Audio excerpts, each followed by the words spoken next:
Hey everybody, welcome back to the channel. More Birthright coverage here as we work our way through the remainder of the Voss realms, and we're getting into some of the non-human ones here.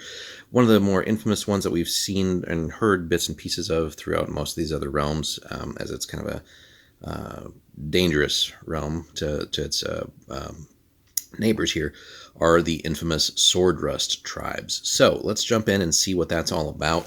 And just as a quick visual, that's kind of the territory that it's covering there. So you got these three provinces, essentially, that are part of it. So perhaps the only known realm of Orogs on Cerelia, so it's already going to be pretty dangerous. The area known as the domain of the Sword Rust tribes has had a short and colorful history. Perhaps challenged by the brutal nature of Vosgard and the Voss themselves, small tribes of Orogs in the Orlanaskay mountains have banded together rather than fight each other for supremacy, as is usually the case, and have hewn a small realm from the wild lands of northern Vosgard. Whether the Sword Rust tribes can maintain that unity remains to be seen. So as we might expect, it is chaotic evil. And then the Orogs of the Sword Rust tribes care little for politics, economics, or trade. Their realm structure is primitive at best, and their warrior nature remains their most important commodity. Unlike other large collections of Orogs, however, they have managed to create and sustain a basic government for more than a few years. Banding together against the growing human and humanoid populations around the Orlanaskay Mountains, the three Sword Rust tribes of Orogs have managed to subjugate or drive out most of their enemies in the center of the northern mountain range. So, law, as it exists, the venerable Orog warrior Tolzimkur, which is pretty scary here. Again, like we see a lot of the stats of leaders and NPCs and other stuff from the areas we've covered so far, like Anweir, Brecht, and so on. And anything that's approaching like the high single digits is fairly rare, especially then any characters that have double-digit levels on anything. So Orogs are going to be dangerous regardless. So the fact here that we have a level 12 fighter as an Orog is frightening, to say the least, right? So, and with a small bloodline as well. But yeah, level 12 fighter, so no joke there. But basically, he rules all the law holdings belonging to the Sword Rust tribes, but does so through his tribal chieftains. These vassals remain uncharacteristically loyal to him. He has faced only 2 serious challenges to his rule in the last 3 years. On the temple side, no one knows the name of the deity the Orogs of Cerelia worship, and they will not reveal it themselves. All across the land, nearly all Orogs practice their secretive religion, and in the Orlanaskay Mountains stands one of their few established temples. And that could be a great little adventure hook there, too, if the characters were somehow in these mountains, coming across a temple and trying to figure out, learning of the Orog deity, but then also making it out alive to maybe reveal that for what value it would have to others. But anyway, fun name here too. The last scream of Orlanaskay holds sway over most Orogs of all 3 Sword Rust tribes. So, and that's one thing that, again, can be used as a sort of historical analog, right? Religion is going to work as a binding force, ideally, and maybe over longer periods of time shape this into more of an actual organized domain, as opposed to the Orogs just fighting amongst themselves as much as others. Guilds, while small groups of Orogs have been known to trade with each other and their non-Orog neighbors, no established trade guild exists within the tribes, right? So, nothing there yet. Sources: near her home in the Grovnikivek forest, no one is surprised that Ferosk Slektra, again that level 17 wizard, has control of all sources in the realm. She often uses realm magic to make life difficult for Tolzimkur's Orogs, but he has begun to strike back by polluting or destroying her source manifestations. So there is one part of conflict there. Provinces. Though he allows his 3 tribal chieftains to rule the law holdings of the Sword Rust tribes, Tolzimkur does rule overall, though. So we have the levels here, so unsurprisingly not overly settled, right? 2s and 3s here. He has most of the law, certainly in Redfoot, which would then probably be his home base. We see the source holdings there, no guilds, and limited religion. So, Orogs have inhabited these mountains for centuries. Once, the range was thick with them, and their small warrior tribes made the mountains all but impassable. But then the Voss came and drove them out of the foothills. Then the Raven came, offering employment at first and slavery later. They retreated into small dens and isolated fortresses deep within the mountains, unable to strike back at their tormentors.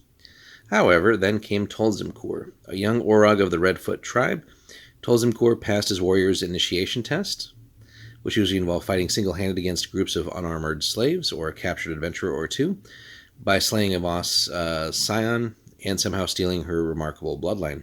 A few months later, after leading daring and successful forays against the Voss warriors in Velinoye, Tolzimkur increased his bloodline again by killing a cousin of the former human regent. He became chieftain of the Redfoot tribe soon after. Then the pitch black Orogs attacked the Redfoots. As happened often in those days, the Orogs of the Olnaskais raided each other basically as much as everybody else. Bloody and brutal, the raids helped each tribe solidify its territorial borders and kept the population of the clans low and of little threat to non-Orog neighbors. However, Tolzimkur decided one day that this had gone on long enough. The Redfoot Orogs successfully defended their territory against the Pitch Black tribe and then counterattacked. They did not raid their neighbors, however, they exterminated them. At great cost to his own warriors, Tolzimkur managed to kill every Pitch Black warrior, priest, and cub. Then, before his tribe could be attacked by the two remaining nearby Orog bands, he single-handedly slew the chieftains of the Bloodclaw and Blackspire Orogs. So, killing spree here. His long, two-handed scimitar grew rusty with all the blood it drank, or so the Orogs say. Tolzimkur then allied himself with the Temple of the Last Scream and appointed two new chieftains for the two surviving tribes. He made himself regent and bonded them to him as vassals. Tolzimkur has ruled the Swordrest tribes ever since. So, really just a great departure from the typical, constant back and forth raiding. So he kind of created an actual solution to that problem, at least for now. Amazingly resilient and long-lived for an Orog, he seems to be only reaching his prime as a regent. In the first few years of his reign, he faced several challenges to his rule, both direct and indirect. But more or less, it seems like all the Orogs are content to follow his direction for now and really obey him. So, aside from his great personal strength and apparent charisma, Tolzimkur seems blessed by his unnamed Orog god. As an Orog leader, Tolzimkur must still, on occasion, lead raids against his tribe's enemies, despite the best efforts of many Voss and Goblin warriors, and even a few magicians and wizards. Tolzimkur has returned from nearly all of these forays completely unscratched.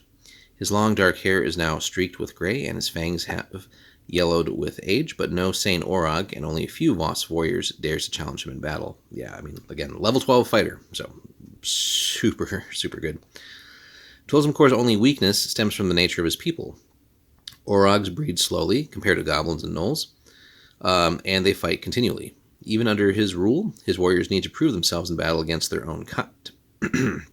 Though Tolzimkur has outlawed blood sport amongst the tribes, except between outlaws or against captured enemies, fights do still happen. As a result, the population of the tribes grows slowly, and he can't hope to expand his realm quickly, especially then also with losses incurred during raids and stuff.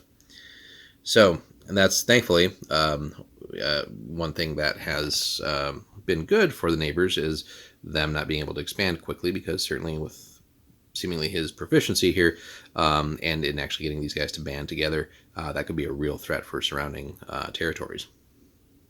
So, lieutenants. Soon after acquiring the regency, he stepped down as chieftain of the Redfoot Orogs. His successor, along with the chieftains of the Blackspire and Bloodclaw Orogs, became his lieutenants. Many have perished during his rule, but he sees to it that an orderly succession results. Currently, Zeftreg Varlshand, level 5 fighter of the Blackspire tribe, Korzur, level 9 thief, also with bloodlines, and then let's see here, Korzur of the Hooked Claw, and then Negra Redfoot, a level 6 fighter, also minuscule bloodline. So Tolzimkur's granddaughter serve as Tolzimkur's lieutenants. Each represent his or her tribe in council and rules the law of the province in his name. So Nothing too crazy here as far as those three go, but again, still pretty much mid-level characters. Although level 9 thief is kind of impressive there for the Orogs. So one thing as an adventure book too, again, if we were, I guess, looking to maybe not necessarily invade, but maybe adventure in here and to stabilize them, learning of their structure, that would be, again, a great target as far as maybe getting to the point where we take out one of these lieutenants or even some of their underlings, starts destabilizing some of the different tribes. But then, if our mission was to weaken them further, then look to maybe make it look like it was the work of one of the other tribes, again, to sort of undo the unity between them here, to make it look like it was the work of the others, just to maybe, again, get them to start openly fighting against each other. Current plans. As much as he would like to, Tolzimkor can't count on expanding his realm any further. If possible, he'll try to keep the raiders of Velinoye on their side of the mountains, while disrupting Ferosk Selectra's sources as much as possible. If he can do this and rule his provinces to maximum levels, he may be able to build an army that could conquer more lands, right? So again, there is a little bit of room to increase the law holdings, but also just raise the level of the provinces, right? You got 2 2s and a 3. So certainly if we can bring those up a little bit, or if he could bring those up a little bit, again, because this is a non-character realm, that would potentially start posing some serious problems, especially if he can start raising essentially a true army, right, with actual units of Orogs. So fairly scary stuff there. But we do have a basic standing army as well. So every Orog, with the exception of children and a few elders, can fight. So currently the standing army is 2 units of infantry, 2 units of pikes, and 2 units of the Orog lizard riders. So not huge by any means. Still very potent. If we, when we eventually take a look at like the war cards and stuff for a lot of the Voss realms, when we did partially in the just general overview video for that. But yeah, Orog units are basically like, like the infantry is more or less like elite human infantry. Pikes are just good, again, against dealing with cavalry, which they kind of lack a little bit here. And the lizard riders are pretty potent. Not necessarily as good as some of the elite knight units that are out there from different realms, but still better than like mercenary cavalry or something like that. So because of his status as head of the tribes and because of Orog nature, these units need to be paid only half of their normal maintenance, and more can be recruited at half the usual mustering cost. Also, if the tribes are invaded, civilian Orogs can be immediately added to any army already within a province. For every level of a province, so we've got 2 2s and a 3, you can add 1 Orog infantry unit to defend the area, right? So and that's pretty potent, right? So for every level, so we got 2 2s and a 3 again, so 1 2 3 4 5 6 7 extra units there if this was to actually be invaded, and that suddenly jumps that rather small army above to pretty solid scary levels, right? If any of these extra units are destroyed in battle, the province level does drop by 1 after the war move for every unit lost. So that could be potentially devastating should those units perish. But again, you're still risking. It's not an easy fight by any means, right? So you got 6 there, and 7 potential extra units. So like an army of 13 Orog units would still be a scary proposition. Unlikely to, work your way through the whole realm of theirs. You might take over one province or seriously destabilize one province, but probably at some serious cost to your own forces as well. So it definitely would be a long-term campaign to try and degrade the Orogs completely. Finally, the Lizard Riders units of the Swordrust tribes rival the Varsk Riders for sheer ferocity and intimidation value. Seldom quartered in any province other than Redfoot, these units can be quickly dispatched to the other provinces through their tunnel systems, or even sent over under the mountains into Velinoye for special raids. So something very much a worry for that realm, which we've already covered.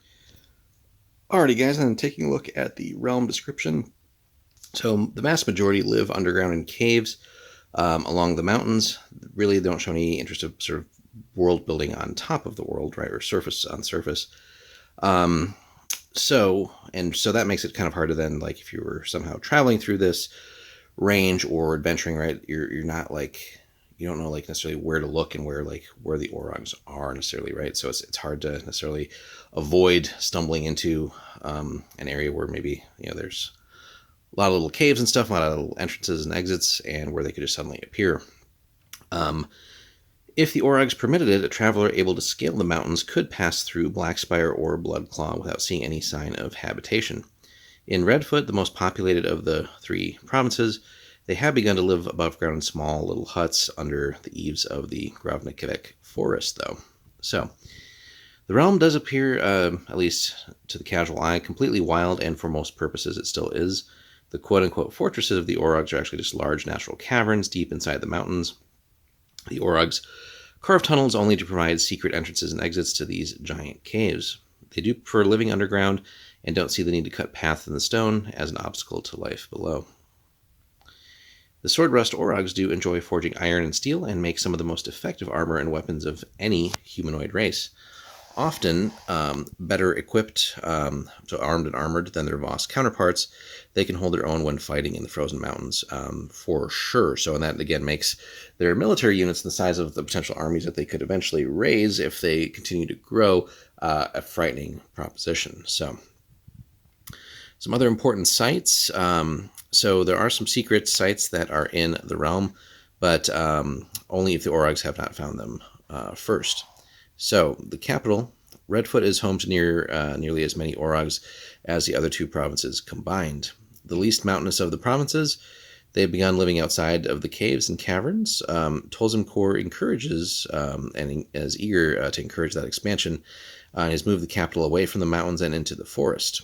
He calls it Tolzimgrad, as this small city, which really is more like a fortified village, is the largest above-ground settlement of Orogs in all of Cerealia. Built under the trees of the southern forest, this Orog keep may look extremely primitive, even to a Voss tribesman, but it serves a purpose. A wooden spiked wall surrounded by deep covered trenches surrounds the village, and the heavy eaves of the woods overshadows all of it. Despite this protection, only slaves can usually be seen moving around the village during the daytime. Again, the Orogs don't like being out necessarily in direct sunlight. No matter how charismatic their leader, the Orogs have no desire to venture outdoors while the sun shines. So that's one thing that, again, if you're going up against the Orogs, you have to your advantage. At least if it's daytime, you can be relatively safe in outside. Fortunately for the Orogs, bright sunshine seldom appears over northern Vosgard for more than a few hours at a time, so yeah. Other sites, though, the Silvered Cavern of the Bloodclaw Orog serves as a striking point for the Swordrust tribes into either Lutovsky or Velenoye. Once the Silvered Cavern, named because of its composition, is basically silvered or slate, housed a vast number of goblin and hobgoblin slaves. Most of these escaped into Lutovsky a few years ago, led by their new regent, a goblin named Sorid Vorskritter. Again, we've covered him a little bit, but level 5 fighter.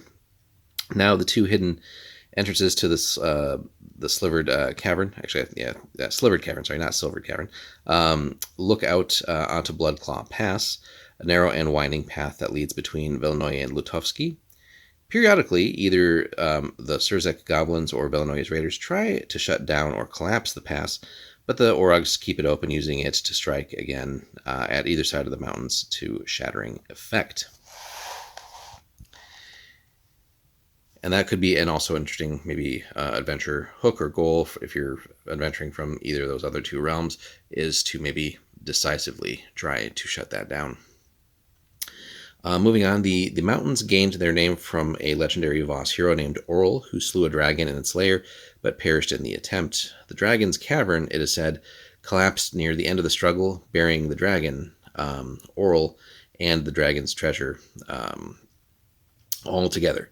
So Orl's home then not only refers to the mountains, but to the specific cavern. And again, perfect adventure hook. Let's go find maybe the loot or the dragon's hoard, but we just don't know if the dragon's alive. Potentially still. So no one knows exactly where it lies, but rumors have circulated throughout the neighboring realms. Some say it lies deep beneath the highest mountain in Blackspire province, while others believe it could be buried beneath the ruined mountain of Bloodclaw. It could simply be a legendary site as well, but the lure of the dragon's treasure, not to mention the weapons and armor of Oral, which stood up to the best of the dragon's blows, has brought many adventurers to their doom. And that could be one too, where just even if you're just trying to pursue this, you might get other good loot and stuff from the other adventurers who've perished in the attempt of finding it, but that gives you an opportunity again to maybe find the dragon's hoard. So that could be a fun whole campaign there. So you got the just dangers of being in an Orog realm to deal with, but then maybe as you get closer, contending with maybe finding the remains of Oral. But again, maybe that dragon somehow did survive, still recovering. So just all kinds of craziness could happen there. So that's a fun little hook. But again, the lure of Oral's gear plus the dragons could be fantastic. So other important NPCs, as in Voss society, Orog priests do have a vital role. In many tribes, the shaman give orders and warriors obey. This may not be the case in Tol Zimkor's realm, but Oneg Skulzek, level 8 priest, and then Shaman Terminus, translated of the Last Scream, still wields considerable influence. So, and level 8 priest is nothing to slouch at or nothing to scoff at either, and also a minor bloodline there. No one knows the exact nature of the deity worshipped or the religion practiced by the Orogs, but most humanoids think themselves blessed by their ignorance. That the Orogs espouse a particularly fatalistic philosophy is obvious. Their entire religious hierarchy seems based not on an increase in prestige, but a closeness to death. The shaman Terminus is selected most often because he or she has cheated death many times, but has suffered in the experience. Orog shamans don't flinch from battle, wounds, or even death. They welcome these sensations and revel in them, which makes them essentially like fanatics and particularly dangerous. Oneg is no exception. He gained his name when he bit off the head of an ice borer that had locked onto his arm, suffering many burns when the creature's blood sac exploded. He lost half of his left hand putting down the Surzek Goblin Rebellion and barely survived the loss of an eye in battle with the Varsk Riders of Villanoye. A Varsk, it is told, had Oneg's head in its mouth for nearly a minute before the Orog shaman managed to strangle the creature with his bare hands. So, yeah, this guy is not going to be frightened of too much. But the wound Oneg is most known for came at the hands, so to speak, of Ferosk Slektra. Leading an expedition to destroy one of the Fell Speaker's many source manifestations, in this case a giant gnarled tree, Oneg used his priestly magic to determine that the tree was protected by some sort of fire spell. So rather than send one of his slaves forward, or even one of his faithful warriors, he braced the magics of the Fell Speaker himself and was nearly burned to death. But he survived, his skin permanently blistered, and earned the title of Shaman Terminus within the year. Oneg has earned the respect of the Swordrust tribes and, importantly, Tol Zimkor. The two are very well on their way to establishing an infamous reputation throughout Vosgard, and again, could be also working then hand in hand to really, again, unify and solidify and expand, and again, like the only Orog realm that is out there. That could be potentially very dangerous. So again, if there was a campaign or an adventure arc where we're, again, looking to destabilize the realm, learning of the religion of the Orogs would be one important step, but then maybe making it a mission to hunt down and kill Oneg, and again, somehow cause infighting and just start causing Tol Zimkor some worries by like his lieutenants and shaman here, mysteriously meeting bad ends and maybe making it look like it's the work of other Orogs or other maybe nearby enemy realms. Ideally, like, if you're adventuring from like Villanoye and stuff like that, making it look like maybe it's the work of one of the other Anshe or something, just to, cause confusion and mistrust and weaken them. But that would be a tall order, and certainly the priest isn't going to be any easy picking here, given all the things that he's survived.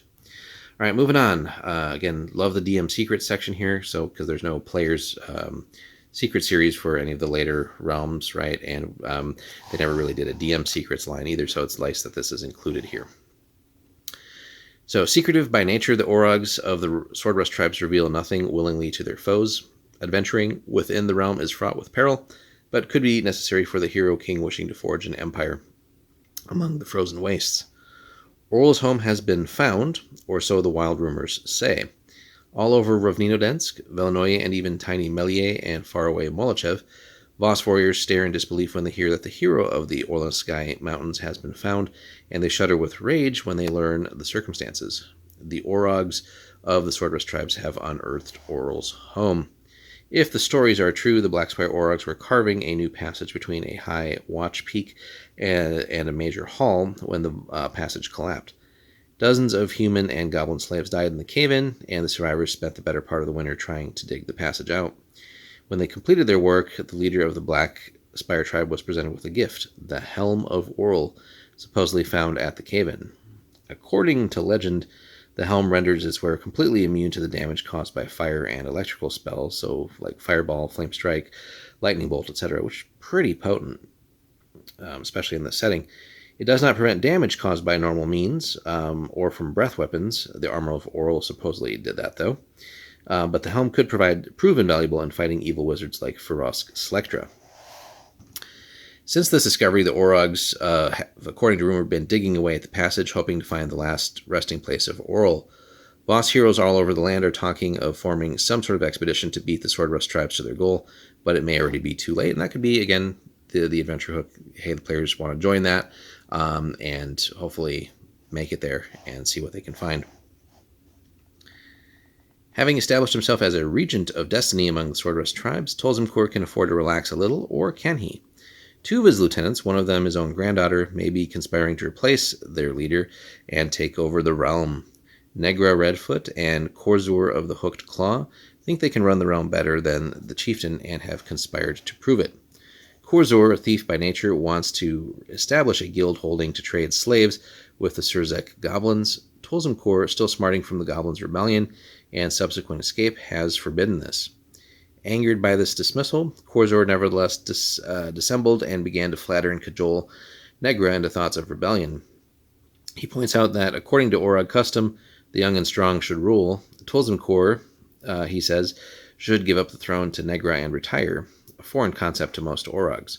But Korzur has explained the idea to Negra. Excuse me. Eager for personal power, Negra has gone along with Korzur's preliminary plans, which include amassing a small war chest and negotiating with a few of the goblins. But she needs encouragement before she goes further. If Negra and Korzur do attempt a coup, they could fracture the tribe's unity and give the neighboring realms a chance to destroy the Orog alliance and essentially reset the clock on what they've been building here. So learning of that somehow, that would be an interesting accomplishment in and of itself. I'm not sure how that would happen. Maybe the players get captured by Korzur or Negra, or somehow come into contact with them, learn of that. Again, just I think a whole part of a campaign would really just be like reconnaissance and learning, like how is this realm organized? What are the workings of it? What's the power structure? Things like that. Maybe the players are somehow in the middle of them trying to trade with that goblin realm as far as slaves go, although it'd be interesting how the party would even get to that point. But that could be some sort of thing there, or maybe they learn it from like a captured goblin, because the Orogs aren't necessarily going to reveal information, or maybe players creatively find a way to extract that information from an Orog. There's all kinds of stuff that could be done there, but that'd be an interesting thing here to set them against each other. Would the priest be on their side, or would the priest be allying with Tolzimkur, right? So again, we got just to come back to his name here, Oneg, right? So that could be an interesting sort of standoff there. You got Oneg and Tolzimkur, very high level characters, versus the priest here and Korzur. So certainly just raw number side there, the levels favor Tolzimkur, of course, level 12 fighter again, but that could just be some chaotic, like a spark that's needed to really set the Orogs against each other, and that's when maybe like some of the human realms would be able to swoop in and hopefully destabilize them, right? So if we can get the Orogs into some sort of like civil war for like supremacy, that should be a worthy distraction where the humans could come in and to work to further weaken them. But if you want to be particularly devious too, maybe getting the goblins that have escaped onto that path as well, and like trying to like, hey, you guys can maybe have the upper hand in relations and negotiations for like the slave trade and stuff like that. With why don't you come on back and maybe attack part of the Orog realm as well. Certainly the goblins would have numbers on their side too. So you can create this like massive like sort of chaos vortex here of just infighting and outright conflict, and maybe that's then like the bit of fresh air that the characters need to then go and maybe hunt for the remainder of Oral's weaponry. And again, maybe to top it all off, it kind of like in The Hobbit, hey, that the dragon wasn't actually killed; it's still alive, and just starts going on a rampage too. So that could be a suitably epic moment. But fun stuff here for the Sword Rust Tribes, guys. Let us know if you've adventured in and around here, what you've done campaign-wise. Eager to hear your stories. Hit us up in the comments. Be sure to like and subscribe, and we'll have more Birthright for you next time.